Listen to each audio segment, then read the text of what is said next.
मुख्यमंत्री देवेंद्र फडणवीस ने 30 जून तक राज्य में कर्ज माफी किए जाने का बयान दिया है। सीएम पुणे में आयोजित कृषि हैकेथॉन के आयोजन के दौरान मीडिया से बातचीत कर रहे थे। इस दौरान उन्होंने कहा कि कर्ज माफी किए जाने की सरकार की तैयारी अंतिम चरण में है। कर्ज माफीच्या संदर्भातली आमची तयारी अंतिम टप्प्यामध्ये आहे। या संदर्भात कॅबिनेट सब कमिटीची बैठक झालेली आहे। काही अधिकची माहिती आम्ही मागवली आहे। ती आल्यानंतर आम्ही ही प्रक्रिया सुरू करू। 30 जून पूर्वी कर्जमाफी आम्ही करणार आहोत। सीएम पुणे एग्री हैकेथॉन में हिस्सा लेने पहुंचे थे। इस दौरान उन्होंने अगले वर्ष से राज्य भर में इस तरह का आयोजन किए जाने का भी ऐलान किया। अतिशय सुंदर अशा प्रकारचे विविध संशोधन हे मांडण्यात आले।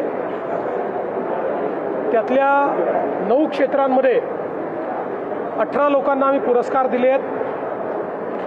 ज्यांना पुरस्कार मिळाले आहेत त्यांचे इनोव्हेशन आम्ही इन्क्युबेट करू, त्याला स्टार्टअपमध्ये परिवर्तित करू आणि शेतकऱ्यांना त्याचा फायदा होईल अशा पद्धतीनं आम्ही प्रयत्न करू।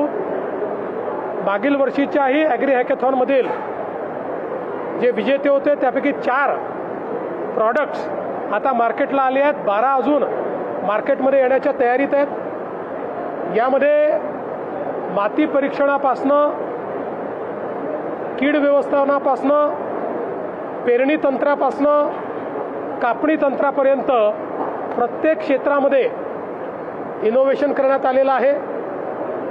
ज्या गोष्टी आपण शेती करता वापरतो त्या प्रत्येक गोष्टीत अतिशय ऑप्टिमम त्याचा उपयोग कसा करायचा की जेणेकरून उत्पादन खर्च कमी होईल, पाणी कमीत कमी लागेल, युरिया असेल, DAP असेल, न्यूट्रिएंट्स असतील, या प्रत्येक गोष्टीचं रॅशनलायझेशन करणाऱ्या अशा प्रकारच्या हे सगळे प्रयोग आहेत।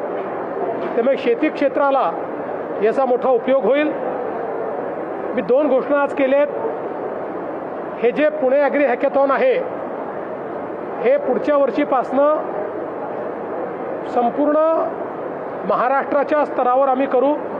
त्याला महाराष्ट्र ॲग्री हॅकेथॉन म्हणण्यात येईल आणि याच्यामध्ये पहिला पुरस्कार दरवर्षी एक पहिला पुरस्कार हा स्वर्गीय अजितदादा पवार यांच्या नावाने देण्यात येईल।